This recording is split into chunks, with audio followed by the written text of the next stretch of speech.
our broken tax system, which, by the way, anytime we have the chairman of the Finance Committee, anytime you two want to sit down and work to simplify and rationalize our horribly complex and broken tax system, I'm all in.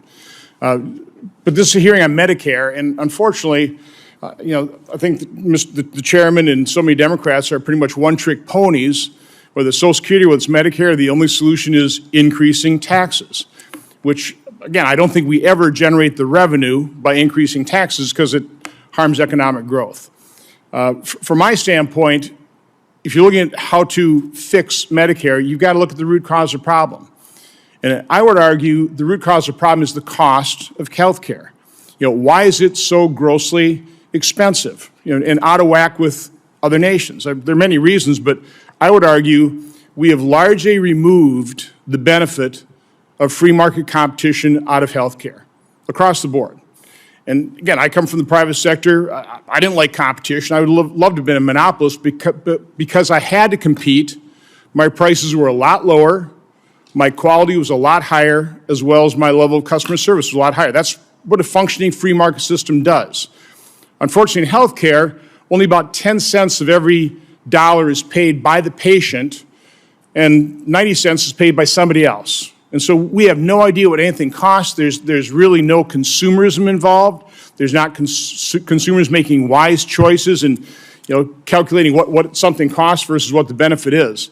So, Mr. Capretta, you did, in your testimony, mention three forms of competition. You said choice, you talked about premium competition, you talked about provider competition. I mean, would you basically agree with my assessment there that the root cause of this is we need to interject the benefits of a competitive marketplace into healthcare?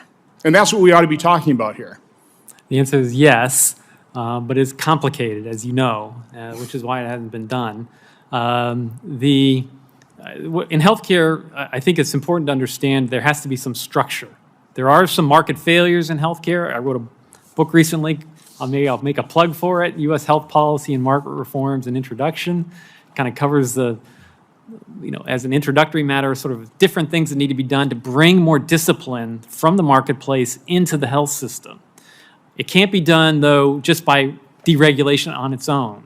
It has to be structured so that the person who's making a choice can see very clearly a price difference based on the same insurance plan or the same medical service. So that means in the insurance context, standardization of the benefits so that the premium difference is very clear. Let me quickly interject. I think also you need to separate healthcare costs in terms of the catastrophic costs that need insurance and the non-catastrophic that people could pay for out of their pocket. I think, if we could separate that in some way, shape, or form, as opposed to paying for everything. I have limited time. I also want to talk about figure one.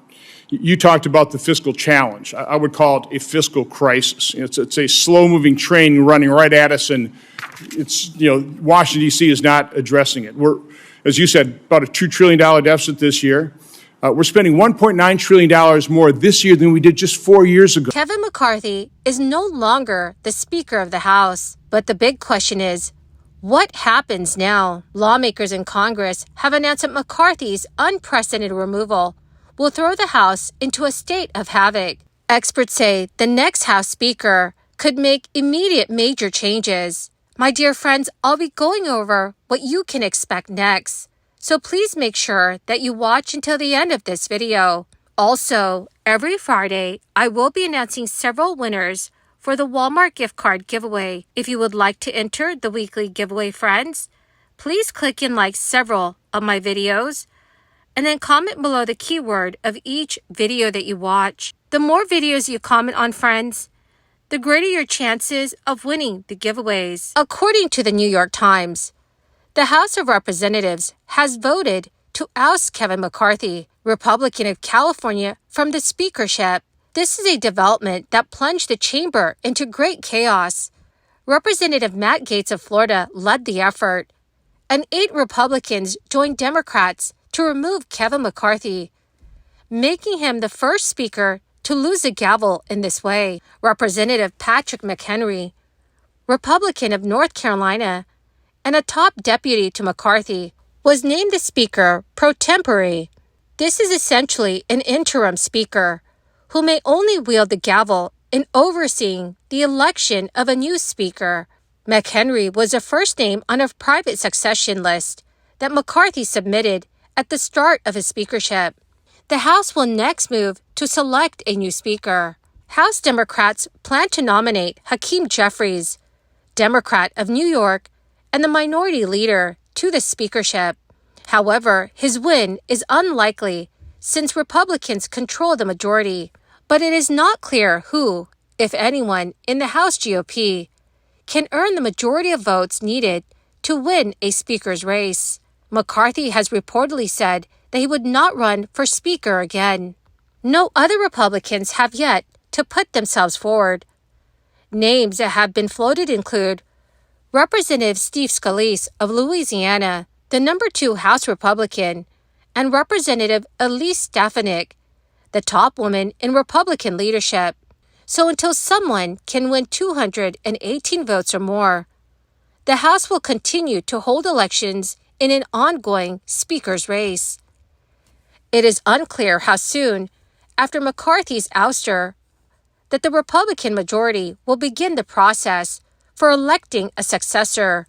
In January, when the 118th Congress convened and Republicans took power, it took 15 rounds of voting across 4 days for McCarthy to secure the support he needed to win the gavel. His victory followed days of negotiating with the far-right members of the House Republican Conference, and in order to win their backing, McCarthy agreed to a number of their demands. Chief among them was lowering the threshold for the motion to vacate, which allowed a single member to call for a vote to remove the speaker. According to Yahoo News, like with the effort to oust McCarthy that played out this week, Matt Gaetz was at the center of the dispute over the California Republicans' quest to win the speakership in the first place.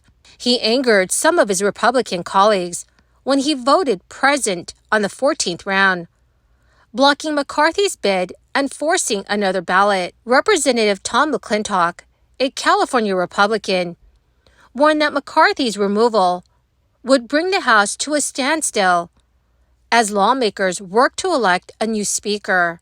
But in the meantime, essentially all other action in the House will be halted. One deadline is looming. The government will shut down in mid-November after the expiration of a temporary funding measure that Congress approved over the weekend. That's unless Congress can pass all 12 of its year-long spending bills or another stopgap funding bill. It is a tall task made even more challenging by the chaos of a speaker's race. The continuing resolution House lawmakers passed on Saturday keeps the government funded for another 45 days. If at the end of that 45-day period, Congress has not come up with another temporary solution or actually approved the dozen spending bills that would grant the government longer-term funding, our nation would be facing another government shutdown. The short-term bill includes $16 billion in disaster relief.